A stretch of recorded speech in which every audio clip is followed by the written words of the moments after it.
Toda pessoa sensata, uma pessoa normal, aspira a seguir um caminho bom, enfrentar desafios, superar as provas que tem na vida. Mas nem sempre isso é fácil. Em certos momentos, dizem respeito ao relacionamento entre as pessoas.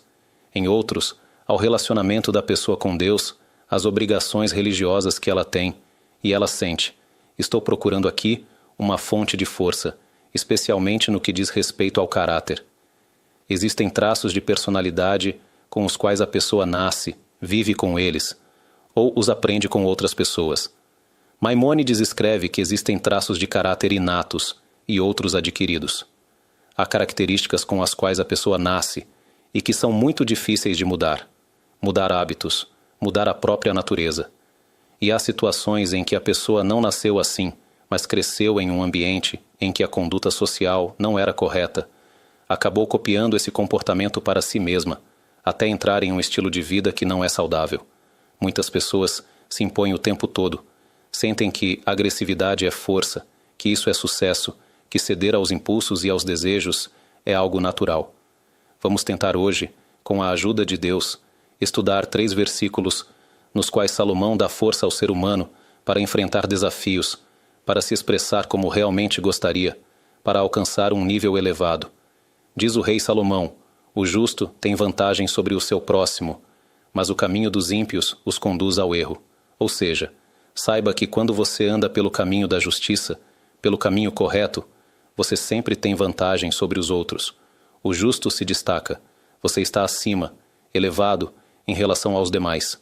Isso se manifesta, explicam os comentaristas, em todas as áreas da vida.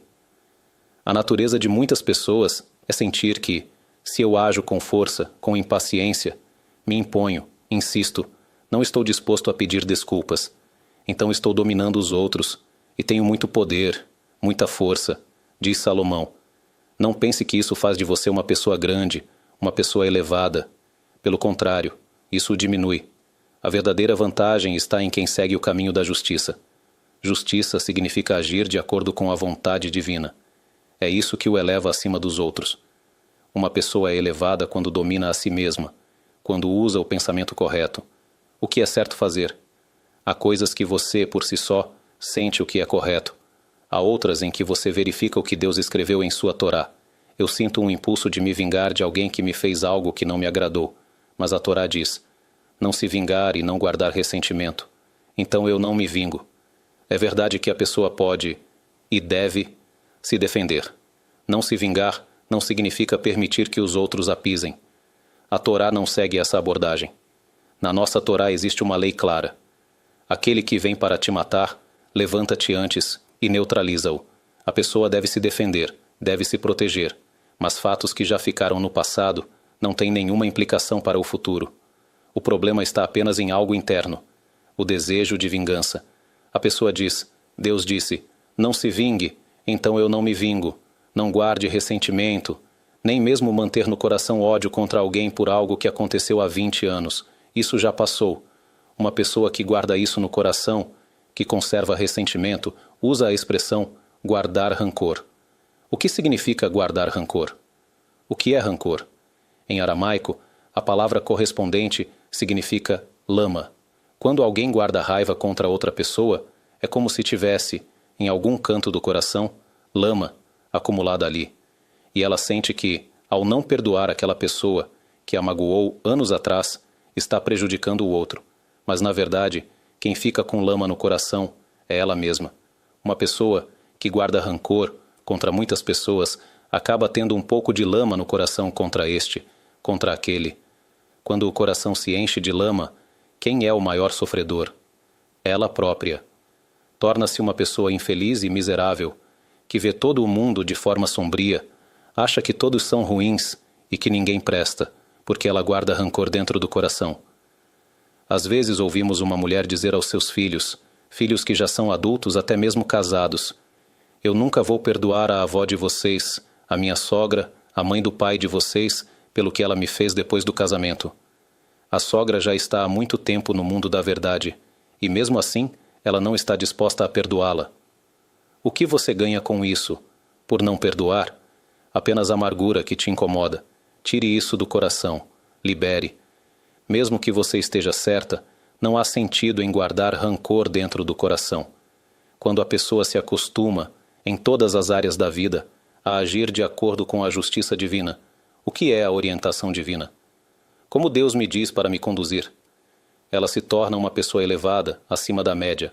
Muitos estudos foram feitos sobre adiar gratificações, especialmente com crianças pequenas que tinham a tentação de comer agora ou receber mais um doce depois, e conseguiram enfrentar esse desafio.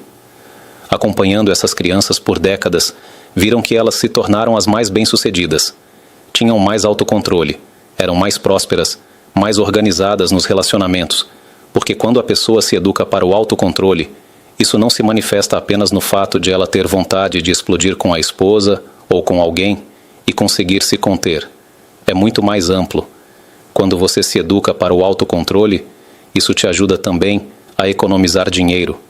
Há pessoas que não sabem economizar e passam a vida inteira vivendo em escassez, sempre com falta. Já falamos disso uma vez. Quantos jovens contam que hoje são casados, têm filhos, e que se tivessem economizado o dinheiro que ganharam desde jovens trabalhando, em vez de desperdiçar com bobagens, hoje teriam a própria casa. Mas uma pessoa que não consegue adiar gratificações não se educa. O que dá vontade, ela faz.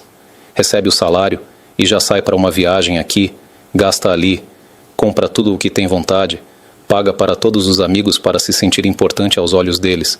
Os amigos não são pobres. Por que você precisa pagar para todos? Quer doar? Existe caridade para os necessitados. Mas para você mesmo, guarde o dinheiro para o futuro, economize. Quem é sábio? Aquele que enxerga o que está por vir. Maimônides diz que a perfeição de uma pessoa em relação ao dinheiro é quando ela não é nem perdulária nem avarenta, mas generosa. O avarento está concentrado apenas em si mesmo, não consegue dar aos outros. O perdulário, por outro lado, espalha tudo o que tem, e no fim não lhe sobra nada. Assim como a avareza é um traço negativo do qual a pessoa deve se afastar. Um avarento, como todos olham para ele com uma sensação de distanciamento, até mesmo de desprezo. Ele é avarento.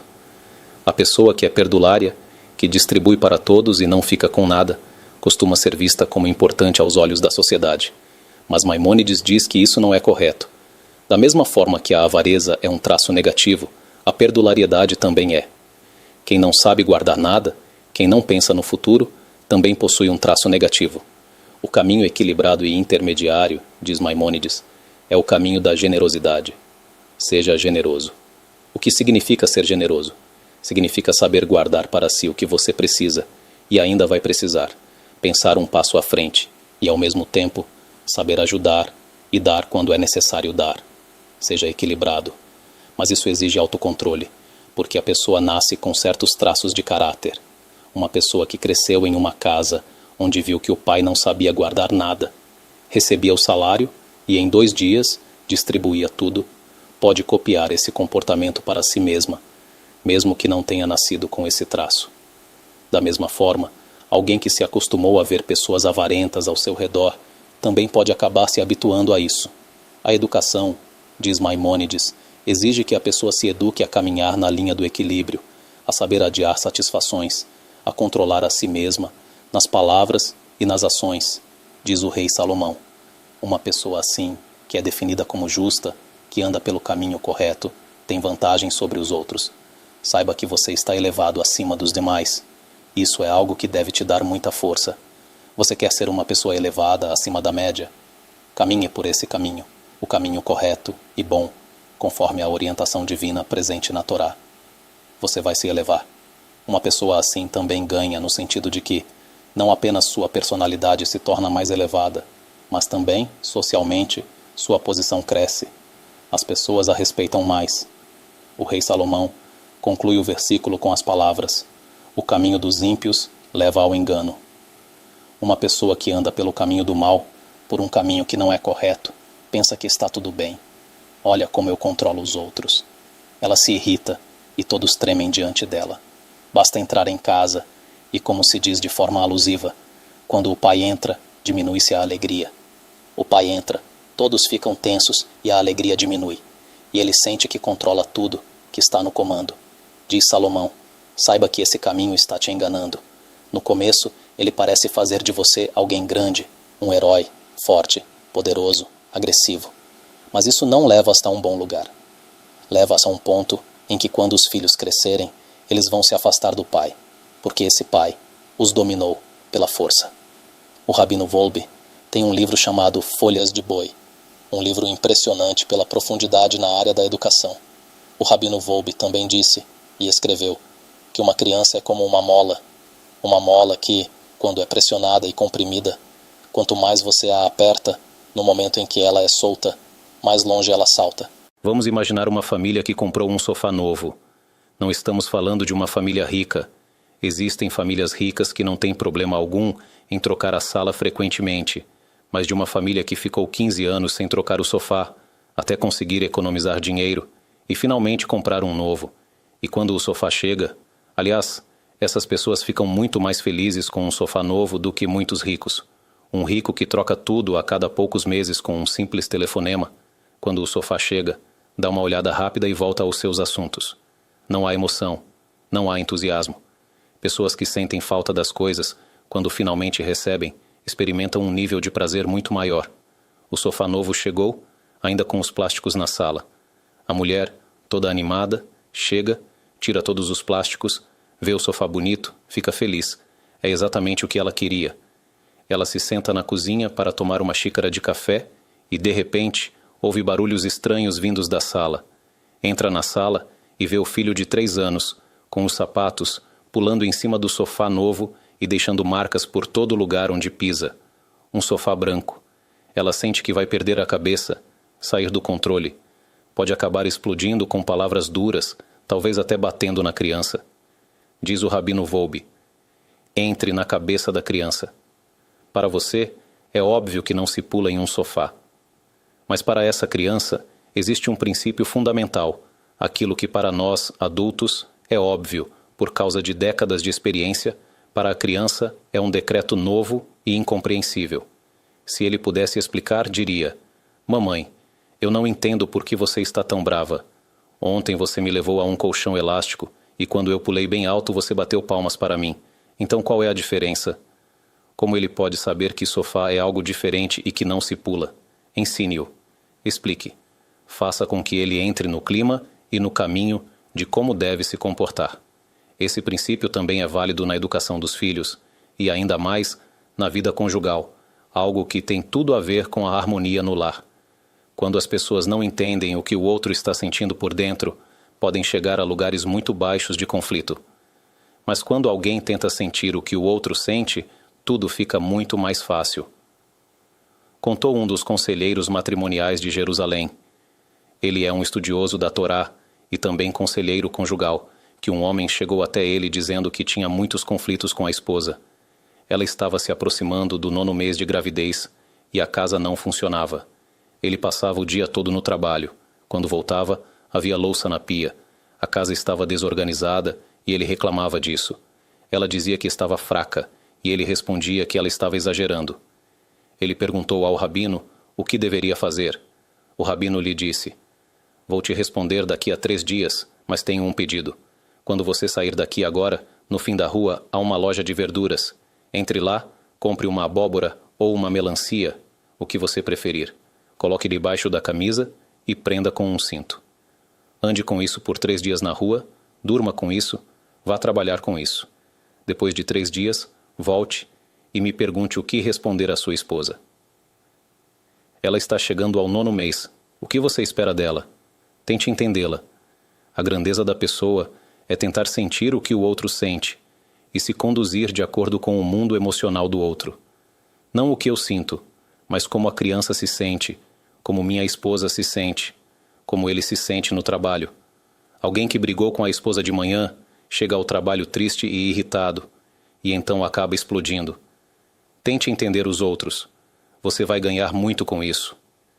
E é isso que te eleva, diz Salomão. Isso faz de você alguém com vantagem e justo. Você se eleva acima da média. Em contraste, o caminho dos ímpios leva ao engano. O caminho daqueles que se exaltam, se inflamam e sentem eu, e pensam que, se eu estou aqui, todos têm que se alinhar aos meus desejos. Esse caminho engana a pessoa, e a leva a um lugar muito ruim. Salomão continua no versículo seguinte: o preguiçoso não assa a sua caça, mas o bem precioso do ser humano é a diligência. Sobre esse versículo, muitos pais já falaram bastante. Qual é a profundidade da intenção de Salomão ao dizer isso? Mencionamos em uma das aulas anteriores o que o Talmud diz: cada pessoa será colocada exatamente no lugar que lhe cabe e receberá aquilo que lhe pertence. Ninguém toca no que está preparado para o outro, e nenhum domínio invade o domínio do outro, nem sequer na espessura de um fio de cabelo. Assim como um fio de cabelo, uma pessoa não pode tirar do outro aquilo que não lhe pertence. Então, qual é o sentido de pegar com engano aquilo que não é seu? No fim das contas, você não vai desfrutar disso de verdade. E mesmo que aproveite algo obtido de forma desonesta, Deus acabará retirando outra coisa em troca. De modo geral, existe um princípio fundamental que pode dar à pessoa muita força para resistir a qualquer teste ligado ao desejo. Todo ser humano tem desejos. Há desejos que Deus implantou para o bem da pessoa. Eles têm uma utilidade no mundo, pois neste mundo precisamos deles.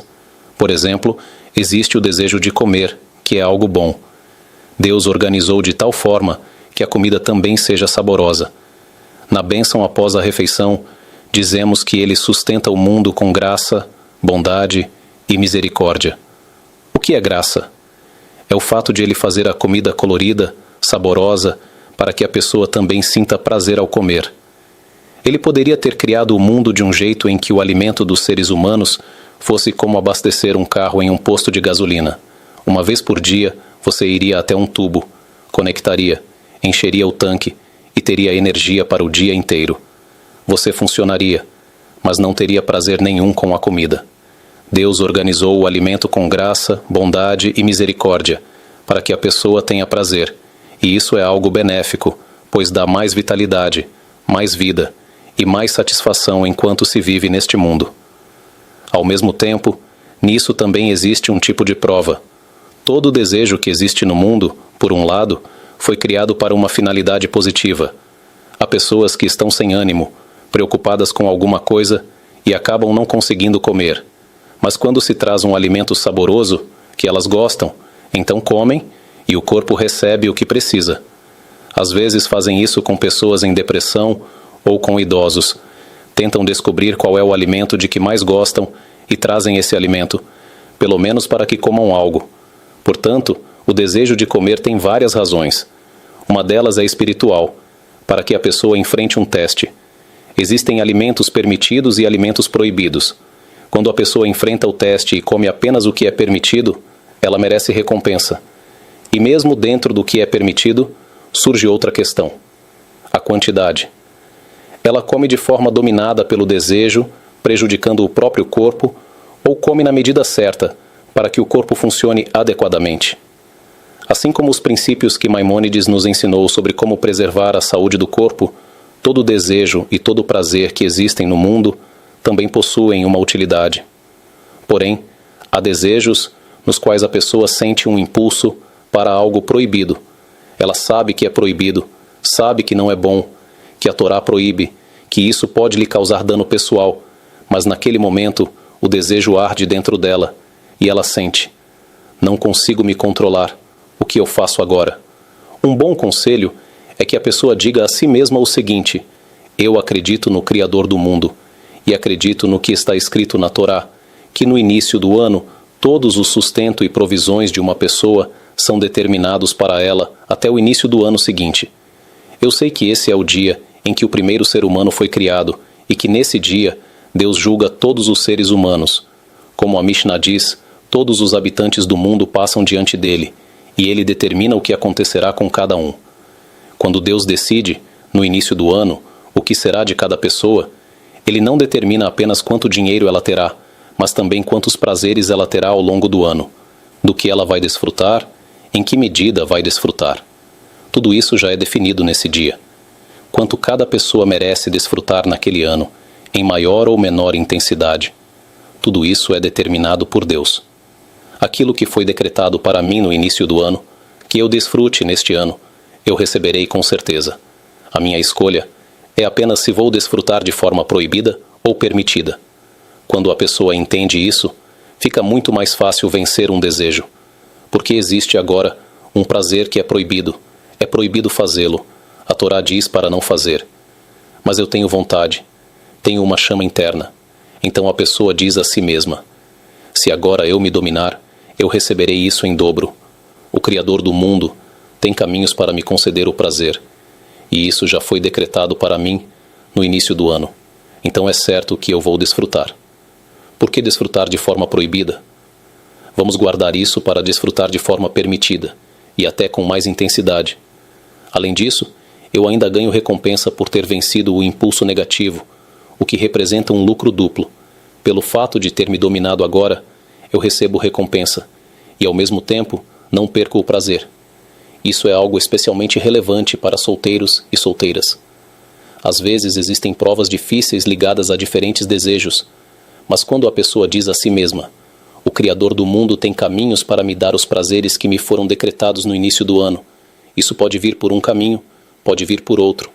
De repente, em troca do desejo que você venceu, você pode ganhar uma grande quantia de dinheiro e ter alegria e satisfação não menores do que aquele prazer do qual você se absteve para não cair. O Criador do mundo tem muitas formas de tornar a pessoa feliz, de lhe dar sua recompensa. Como diz a Mishnah em Ética dos Pais, fiel é o seu empregador em pagar o salário do seu trabalho. Ou seja, o seu chefe, o seu empregador, é confiável. Não existe situação em que você sacrifique algo por ele, e ele não lhe pague por isso. Entre seres humanos, às vezes as pessoas esquecem. Você fez um favor a alguém, ele quis te dar um presente e acabou esquecendo. Com o Criador do mundo, isso não existe, e isso pode dar muita força à pessoa. Salomão continua no versículo depois de dizer: o enganador não assa a sua caça. Ou seja, a pessoa que caça por meio de engano não vai desfrutar disso. Ela não conseguirá cozinhar nem comer a carne da caça, falando de forma figurada. E continua: mas a riqueza preciosa do ser humano é a diligência. Quando uma pessoa é diligente, hoje, na linguagem moderna, chamam isso de capital humano. Muitos pensam que esse é um conceito novo, mas o rei Salomão já falava sobre a riqueza preciosa do ser humano. Existe capital humano, é a diligência da pessoa.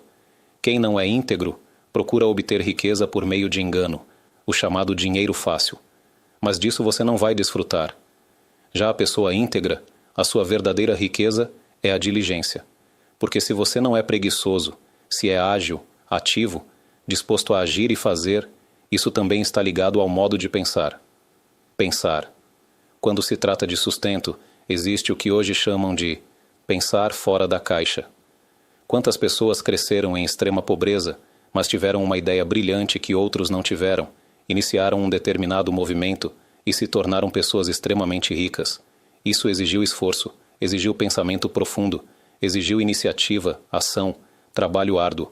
Muitas vezes no começo é preciso trabalhar duro, mas depois você vê os resultados, porque você é uma pessoa diligente. A riqueza preciosa do ser humano é a diligência. Aliás, daqui também se aprende algo importante para quem é empregador, para quem tem funcionários trabalhando para si. No mundo dos patrões e empregadores, existem dois tipos de pessoas. Há o tipo explorador. Ele pode acumular grande riqueza, mas paga aos seus funcionários apenas o mínimo necessário, umas poucas moedas, e eles mal conseguem fechar o mês. Mas o que eles podem fazer? Precisam de sustento, então vem trabalhar. E há um empregador de coração amplo que diz: toda a minha riqueza eu construo com o trabalho desse funcionário. É verdade que ele não tem escolha e viria trabalhar mesmo por um valor menor, mas eu vou pagar mais, vou alegrá-lo, vou fazer com que ele fique mais satisfeito. Vou investir nele, diz o rei Salomão. Saiba que você ganha capital humano, porque esse funcionário se torna mais diligente. A regra é simples. Funcionário satisfeito trabalha com entusiasmo. Quando você permite que o seu funcionário fique satisfeito com você, quando ele vê que você gosta dele, que você se importa, que investe nele, ele trabalha com mais empenho. Não estamos falando de pessoas que, quando você cede, passam a te explorar, faltam ao trabalho e prejudicam tudo. Estamos falando de uma pessoa normal, uma pessoa com coração, uma pessoa equilibrada. Quando você sabe que tem alguém competente, um especialista na área, fazendo o trabalho para você, valorize-o, alegre-o, permita que ele tenha abundância, e Deus também lhe dará, em troca, na mesma medida do bem que você faz aos outros. O rei Salomão conclui e diz, no terceiro e último versículo, no caminho da justiça está a vida, e no seu trajeto não há morte. Ele continua explicando que aquela pessoa que é elevada acima da média, a pessoa que anda pelo caminho da justiça, que caminha com retidão e diligência, acaba se tornando também alguém que pratica a caridade de coração inteiro. Uma pessoa desonesta é tão dominada pelo desejo de dinheiro que chega a tomar o que é dos outros. Então, por que ela daria aos demais? Por que ajudaria os pobres? Mas a pessoa que anda com retidão entende que caridade vem da palavra justiça. Surge então a pergunta: quando você dá caridade, você está fazendo um favor a alguém ou está agindo de acordo com a justiça? Qual é a sensação natural de quem dá caridade? Estou fazendo uma boa ação, estou fazendo um favor, eu devo algo a essa pessoa? No entanto, na língua da Torá, o ato de dar ao próximo é chamado de caridade, no sentido de justiça, para ensinar que quando você dá, não está fazendo um favor. A justiça exige que você dê. E por quê? Porque quando a pessoa tem fé, ela sabe: tudo o que eu tenho, de onde veio? Veio do Criador do mundo. E quando ele me diz para dar, na verdade ele está dizendo: pegue o dinheiro que vem de mim, do Criador do mundo, e entregue a ele. É como está escrito no versículo: pois tudo vem de ti, e das tuas mãos te damos. Tudo o que eu tenho vem de ti, e das tuas mãos eu te devolvo. Ou seja, eu pego da tua mão e devolvo a ti. Essa é a forma correta de a pessoa enxergar todos os seus bens. Deus me concedeu tudo isso. Quantas pessoas inteligentes existem com diplomas universitários e não têm o que comer em casa? E quantas pessoas que mal sabem ler ou escrever possuem um sucesso financeiro impressionante? Isso mostra que o sucesso de uma pessoa nos negócios é um decreto do alto. É aquilo que Deus decide conceder a ela. Cabe à pessoa cumprir o dever do esforço pessoal. Isso é certo. Se alguém fica sentado em casa sem fazer nada e diz: se Deus quiser, o dinheiro vai cair do teto, isso não funciona. Existe uma regra estabelecida desde o momento em que o primeiro ser humano comeu da árvore do conhecimento. Com o suor do teu rosto comerás o pão. Ou seja, se você não se esforçar, se não trabalhar e não se empenhar, não receberá. Esse é um decreto que foi estabelecido para o primeiro ser humano e vale para todas as gerações. Portanto, a pessoa precisa fazer o seu esforço, mas depois que fez o esforço, se vai enriquecer ou não, isso já depende inteiramente do decreto de Deus. Por isso, o Talmud ensina que não existe uma profissão específica da qual se possa dizer: quem trabalha nela fica rico, e quem trabalha em outra fica pobre. Há pessoas que saíram do lixo e se tornaram ricas, e há pessoas que tentaram trabalhar com diamantes e só ficaram mais pobres. Não existe um tipo de trabalho em que se possa dizer: aqui o sustento é garantido. Há pessoas que estudaram direito e ninguém as procura, ninguém as contrata. E há outras às quais todos recorrem para pedir conselho. Você faz o seu esforço de acordo com a lógica.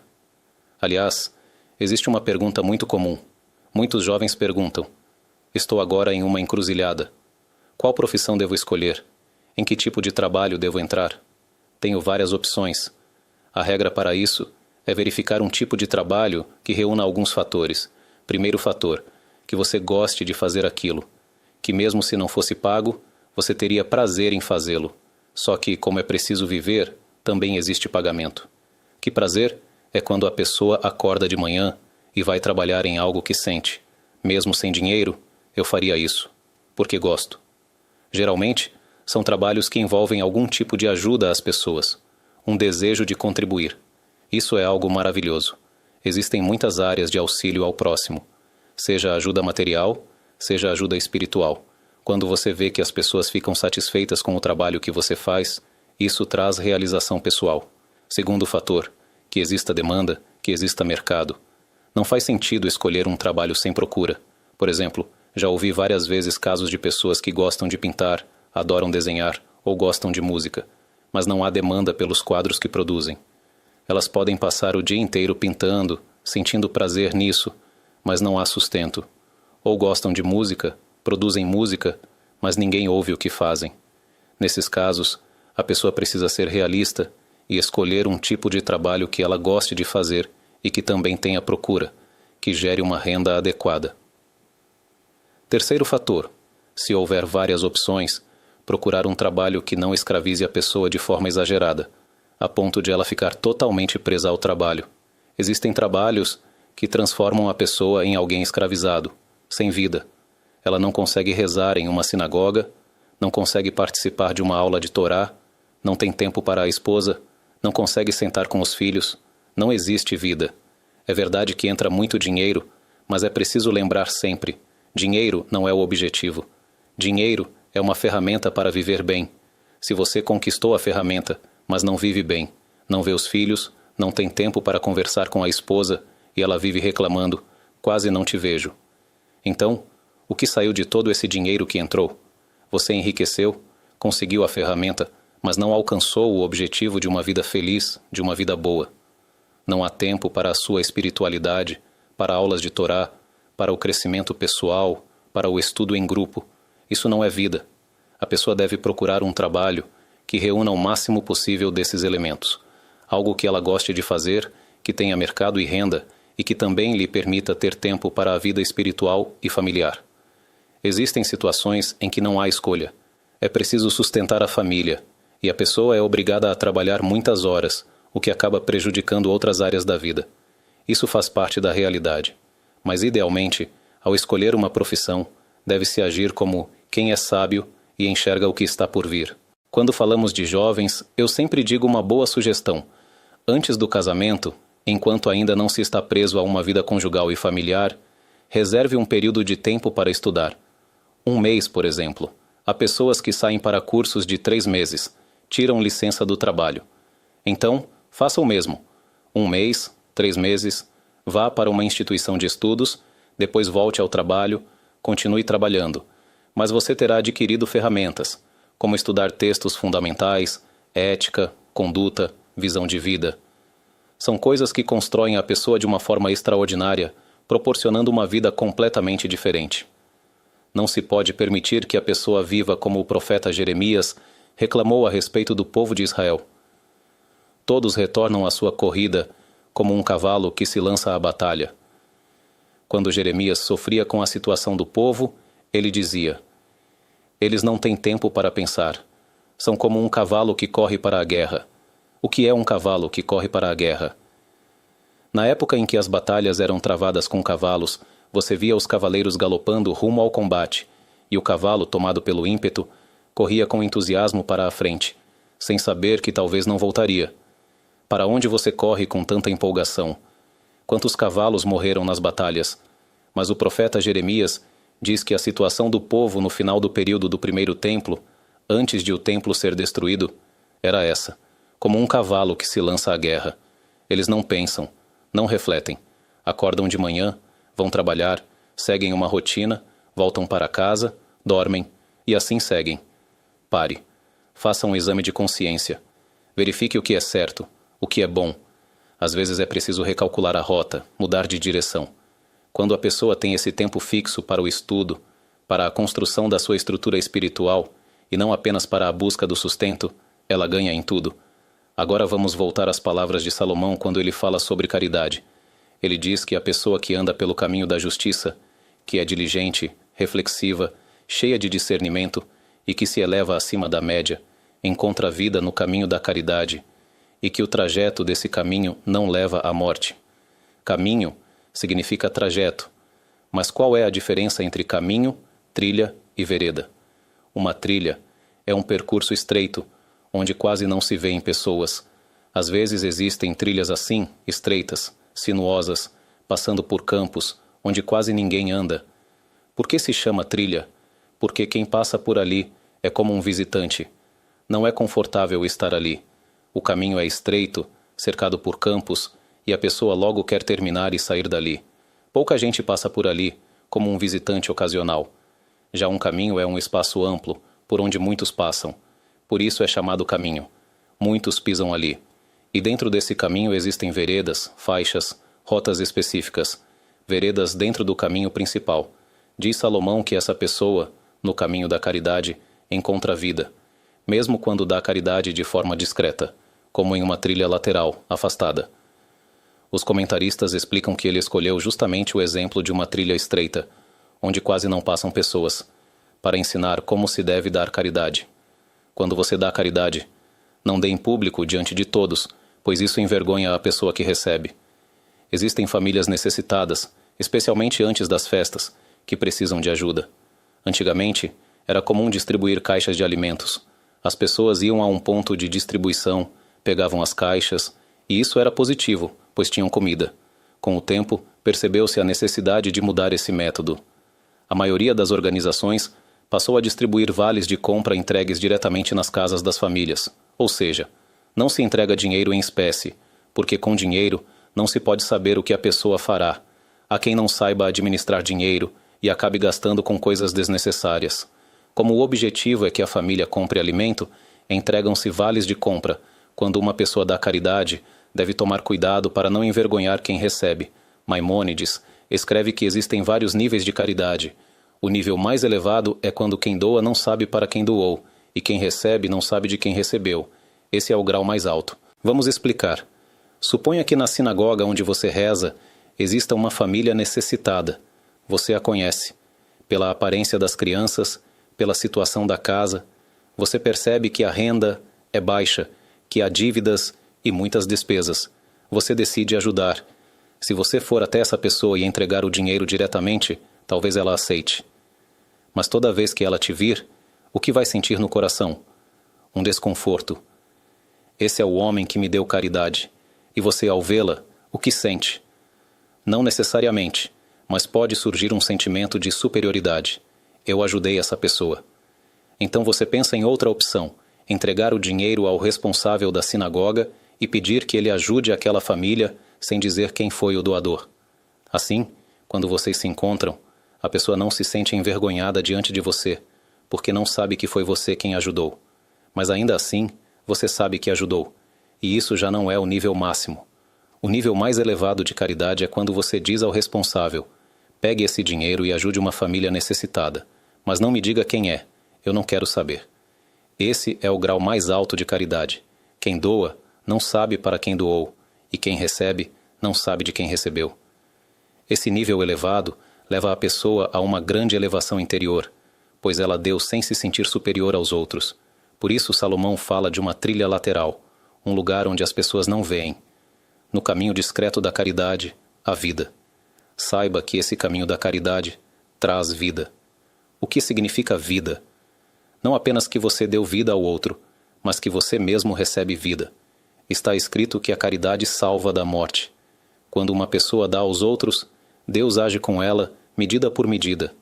Mesmo que, Deus nos livre, houvesse sobre ela decretos difíceis, seja por falhas de vidas passadas, seja por caminhos de sofrimento, ou até mesmo um decreto inicial de que deixaria este mundo em determinada idade. Há pessoas que vêm ao mundo apenas para viver 30 anos, sem relação com pecados. Mas quando essa pessoa pratica caridade, Deus prolonga sua vida por mais alguns anos. Há uma história que aparece no Talmude sobre Benjamim, o justo, que era responsável pela caixa de caridade. Ele próprio era o encarregado da caridade. As pessoas traziam as doações a ele, e ele as distribuía. Certa vez, durante um ano de seca, anos de seca significavam fome, uma escassez terrível naqueles tempos. Mesmo hoje uma seca não é algo simples. Uma mulher foi até ele e disse: Rabino, sustente-me. Ele lhe respondeu, usando uma expressão de juramento, que não havia nada na caixa de caridade. Tudo o que as pessoas haviam doado, ele já tinha distribuído. Ela lhe disse: se você não me sustentar, eu e meus 7 filhos vamos morrer. Ela contou que tinha 7 crianças e que não havia comida em casa. Benjamim, o justo, levantou-se e a sustentou com recursos próprios. Era um período de seca, e ele mesmo tinha dificuldades com o próprio sustento, mas não conseguiu ficar indiferente. A caixa de caridade estava vazia, então ele deu do que era seu. Algum tempo depois, ele adoeceu gravemente e ficou à beira da morte. Disseram os anjos ministrantes diante de Deus: Senhor do universo, tu disseste que quem preserva uma única vida em Israel é como se tivesse preservado um mundo inteiro. E Benjamim, o justo, que manteve viva uma mulher e seus 7 filhos, morrerá ainda tão jovem?